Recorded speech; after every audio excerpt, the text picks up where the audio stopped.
It was our wedding anniversary, and my husband, daughter, and I were gathered around the table, savoring a delicious meal together. After we finished eating, my husband stood up with a small, excited smile. "I picked up a special wine for tonight," he said, his voice warm with anticipation. "Hope you'll enjoy it." "Oh, that's so thoughtful of you," I responded, smiling back. "Let me open it. Is the wine opener in the kitchen?" He got up and headed toward the kitchen, his actions almost rehearsed. Moments later, he returned with a glass of wine, handing it to me with a flourish. "Here you go. Give it a try." "Thank you," I said, raising the glass. "Cheers to us." As soon as I took a sip of the wine, I choked and gasped for air. "I can't breathe," I cried out, collapsing to the floor and clutching my throat. Our 7-year-old daughter, witnessing the panic, burst into tears. "Daddy, something's wrong with Mommy. We need to call an ambulance," she shouted, her voice trembling with fear. My husband, however, remained eerily silent and unmoved, merely watching me in distress. Our daughter clung to my clothes, sobbing uncontrollably. Once my movements had ceased, he coldly pushed her aside and, without a word, walked out of the house. As soon as the front door clicked shut, I quickly sat up, reflecting on the reality of my situation. My name is Mary. I'm 34 years old, and I've been married. I'm a composer with a bit of a name, known for providing songs to singers and groups. One of my earlier tracks became a theme song for a TV series, and the royalties have afforded me a comfortable lifestyle. I met my husband, Kenny, at a friend's wedding after party. He was in sales for a liquor company and enjoyed drinking as much as I did. Our mutual love for alcohol brought us together. Kenny, with his knack for recklessness and lack of foresight, was once charming in his spontaneity. We began dating, started going out for drinks on weekends, and eventually got married a few years later. Soon after, we were blessed with a daughter named Holly, completing our family of 3. After we got married, I quickly noticed that Kenny wasn't very involved with household chores or childcare. Even with Holly's arrival, he continued his carefree lifestyle, seemingly oblivious to the demands of my busy life. One evening, as Holly cried loudly in her crib, Kenny called out from the kitchen. "Hey Mary, Holly's crying. I'm cooking. Can you take care of her?" I replied, "It's a hassle. She might be more comfortable with you." Kenny avoided taking responsibility with excuses, remaining fixated on his phone. With a resigned sigh, I turned off the stove and went to tend to Holly. "Kenny, I've asked this many times, but can you please help more around the house and with Holly? Managing everything on my own is overwhelming." "Why should I? I'm already balancing work and household chores. Holly is our child, not just mine." Kenny's response was a smile. "Why not just hire a housekeeper or babysitter?" "That's not the issue," I said, frustrated. "I don't want to spend recklessly, especially with Holly's future in mind. We agreed to maintain a middle-class lifestyle, didn't we?" "Did we?" he retorted, clearly uninterested in the discussion. "Anyway, I'm always exhausted from work. You handle the house and everything." Despite numerous attempts to have a proper conversation, I never received a satisfactory response. Eventually, I had no choice but to manage both household chores and care for Holly on my own. As the years passed, Holly grew quickly, and before we knew it, she was 5 years old and about to start elementary school. To celebrate this milestone, my in-laws planned a dinner party. Their home is about an hour's drive away, and we've always enjoyed a good relationship with them. My father-in-law is a strict man who values honesty but has always been kind to me, while my mother-in-law is relaxed and charming. At the dinner table, Holly proudly displayed her new backpack and lunch bag. "Thank you, Grandpa and Grandma," she said, beaming. My in-laws watched with joy, clearly delighted by her excitement. "Mary, Holly's growth is a testament to your hard work," my father-in-law said as he poured me a drink, causing me to blush slightly. "Holly's such a good girl. She helps me out a lot," I replied, smiling. "Well, she's my daughter," Kenny said with pride, and I chose to let it pass without comment. "I heard you're working on the theme song for the next movie, Mary," my mother-in-law added. "Yes, the song is ready. The movie is scheduled for release next month," I confirmed. "Kenny, you have a wonderful wife. You must be very proud," my father-in-law remarked. However, Kenny's expression remained unchanged, and he didn't seem particularly pleased. "But she earns so much, yet I don't get to enjoy any of the luxuries that come with it," Kenny said, surprising both my in-laws and me. "What?" we all exclaimed. taken aback by his comment. Kenny continued, "People call her a prominent composer, so I expected a better lifestyle. She never gives me any pocket money and refuses to enhance our quality of life. She's stubborn and stingy." "Hold on, Kenny," my mother-in-law interjected. "You both live in a beautiful apartment. Didn't Mary buy that?" "Yes," my father-in-law agreed. "And isn't it a man's role to support the family rather than rely on Mary? Have you considered working to increase your own income?" Yeah, got it," Kenny grumbled, and that was the end of the conversation. I felt a mix of irritation towards him and gratitude for my in-laws' support.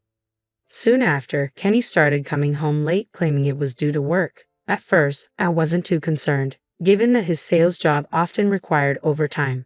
But then, he began spending even his days off away from home and was always glued to his phone when he was there. His interactions with Holly and me grew increasingly distant. One Sunday, Holly had planned a special outing with Kenny. She gently shook him awake. "Dad, it's already 9 o'clock. Remember, today was supposed to be our outing day." At Holly's words, Kenny suddenly sat up and without saying a word roughly pushed her aside. Holly, taken aback and with tears welling up in her eyes, stumbled back. "What's going on?" I demanded, gathering Holly in my arms and raising my voice. Kenny, now fully awake, looked clearly irritated. "I have other things to do today," he snapped. "I needed to sleep a bit longer. Did you forget your promise to Holly? And how could you push our daughter like that?" I demanded, my frustration clear. "Be quiet. You're both in the way. Get out of the bedroom now," Kenny shouted, forcefully ushering Holly and me out before getting ready with meticulous care and leaving the house. His behavior was completely unforgivable, especially towards Holly. As I comforted Holly, my doubts about Kenny deepened. A month later, one evening after a particularly exhausting day at work, I collapsed into bed after tucking Holly in. In the middle of the night, feeling thirsty, I went to the kitchen for a drink. As I stood there, I heard Kenny's cheerful voice coming from the living room. It sounded like he was on a call with someone. I strained to hear what Kenny was saying, my curiosity piqued. Suddenly, a phrase that stopped me in my tracks reached my ears. "Beth, you're the only one I love." I was stunned. This was clearly a conversation with another woman. Infidelity. Just as I was about to confront him, I overheard another disturbing statement. "Also, start the plan for the wedding anniversary in 3 days. Everything will go as planned." Kenny continued discussing the details of this plan over the phone. I was chilled by the implications. What's going on? Kenny is not only cheating but also scheming something with her. I quickly slipped my recording phone back into my pocket and retreated to the bedroom without being noticed. When Kenny returned later, he fell into a deep sleep beside me, but I couldn't close my eyes at all. The next morning, after Kenny left for work, I took some time to collect my thoughts in our room. Initially overwhelmed by sadness, my feelings quickly shifted to anger. "I know this myself," I resolved. I went to an electronics store and purchased security cameras, installing them throughout the house. 3 days later, on our wedding anniversary, Kenny had been unusually affectionate since he woke up. "Mary, today is a special day," he said warmly. "Yes, it is," I replied. "I'm glad you remembered," he said, smiling. "Of course I remembered," Kenny said with a smile. "I know I've been coming home late from work lately, and I'm sorry about that, but today, I'll be home early. Let's celebrate our wedding anniversary." "I'm looking forward to it," I replied. "I've prepared a special meal." "Mary, I truly love you," he added. Feigning ignorance, I simply nodded as Kenny headed off to work. Once he was gone, I calmly continued my preparations. At around 6 p.m., Kenny returned home. I had arranged a lavish dinner and was ready to greet him. "How was your day, Kenny?" I asked. "Dad, you came home early today," Holly exclaimed. Holly was thrilled to see Kenny home earlier than usual, her excitement evident. Watching her joy while knowing what was to come weighed heavily on my heart. I felt a pang of sorrow as I looked at her. "I'm sorry, Holly," I whispered. Kenny looked around the table, taking in the feast I had prepared. "Wow, this looks amazing. Shall we dig in?" The three of us gathered around the table and enjoyed the meal together. As we finished, Kenny reached for something he had set aside. "I bought a special wine for our anniversary. I think you'll really like it." "Thank you. That's very thoughtful of you. I'll go ahead and open it. Is the wine opener in the kitchen?" He spoke in a rehearsed tone as if reading from a script and headed to the kitchen. Moments later, he returned, pouring the wine into my glass. "Here, give it a try." "Thank you." "Cheers." I said, trying to remain composed. As soon as I took a sip, a wave of distress hit me. I can't breathe, I gasped, clutching my throat and collapsing. Our 5-year-old daughter, horrified, cried out, "Daddy, something's wrong with Mommy. Call an ambulance." Kenny remained silent, watching me in agony while our daughter, her face streaked with tears, desperately tugged at his clothes. When I finally stopped moving, Kenny pushed our daughter aside and left without a word. As soon as I heard the front door slam, I quickly got up. I had anticipated this outcome. Holly, seeing my calmness, looked stunned, her face streaked with tears and snot. I held her gently. "I'm so sorry, Holly. It was a terrible prank, a really cruel one. I never meant to frighten you." "A prank? I thought I lost you," she sobbed, clinging to me. In the shadows, a group of onlookers watched with bewildered expressions. Kenny came home late that night. "Is Holly asleep already?" Kenny asked as he walked in, his voice tinged with annoyance. I remained hidden in the darkened living room. "Welcome back, Kenny," I said, flipping on the light. His face went pale, clearly shocked by my sudden appearance. "Why are you still here?" he asked, disbelief in his voice. Surprised by my calm demeanor, I replied, watching his shock deepen. "It was all an act. I overheard your plan." The conversation I accidentally heard from Kenny was chilling. "You'll handle the poison, right? It needs to be colorless, odorless, and tasteless. She loves wine, so it'll be easy to mix in. Afterward, we'll stage it as a suicide due to work stress. Once she's out of the picture, we'll inherit everything. The insurance, the royalties, and even this apartment. It'll be the start of our new life." When Kenny realized I knew about his plan, his face flushed with anger. "You eavesdropped. That's despicable," he shouted. "Even if it was an accident, discussing such things at home was foolish." "That's how I gained the upper hand," I replied calmly. Kenny's rage only intensified as he glared at me. He then grabbed my bag and pulled out a small, unfamiliar bottle. It was clearly not one of my things. I guess it was intended to frame me for a supposed suicide. "Now that you know, I have no choice but to make you drink this." "There's still time to stop," I pleaded, trying to find a way to escape. Just then, a loud voice echoed through the room. "Kenny, stop." "Dad." Both my in-laws appeared in the doorway, their expressions stern. "Why are you two here?" Kenny demanded, bewildered. "We've been here since this evening at Mary's request," my father-in-law explained, pointing to a surveillance camera mounted in the corner. "We were monitoring the feed from another room. We saw everything from when you poured the contents of that bottle into a glass to when you hid it in Mary's bag." Kenny's face went pale as he realized the camera had captured his every move and that my in-laws had been watching the footage in real time. Staring at the camera, he looked utterly stunned. "That's not all. I recorded the entire conversation," I said, pulling out my phone and playing the audio. The incriminating evidence made my in-laws wince and Kenny's face drained of color.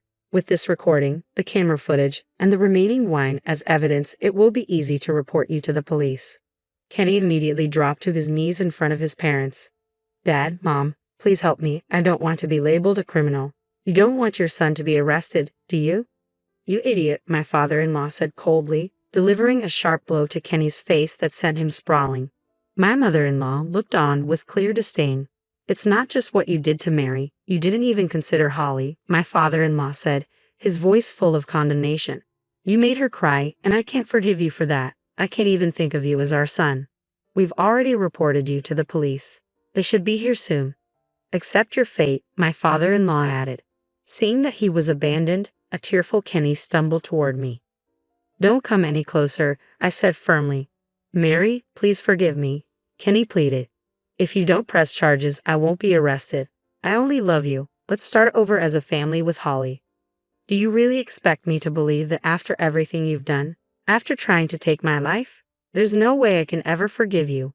"I'm so sorry. Please help me. You and your mistress both," Kenny begged. "I will never forgive you. Accept your punishment." Before he could say more, the sound of approaching police sirens grew louder. After the incident, Kenny and his mistress were convicted in court and sentenced to prison. Kenny and I finalized our divorce through our lawyers. His parents provided me with a substantial sum as compensation for the distress their son had caused. It turned out that Kenny's mistress, a university student studying pharmacology, had used her access to steal a poison from the university, intending to use her knowledge to harm me. I also sought compensation from her, which her parents promptly paid. I have no intention of ever forgiving her. While Kenny is serving his prison sentence, neither I nor his parents have visited him. They've made it clear they'll support him once he's released on parole, arranging for him to settle and work far from here. I sincerely hope Kenny never crosses paths with me or our daughter, Holly, again. Holly and I have moved to a quiet, peaceful place. I told her, your dad is working far away now. When she replied, he doesn't have to come back, I couldn't help but smile, though it was tinged with bitterness. From now on, I'm focused on leading a calm and positive life, cherishing the future we're building together.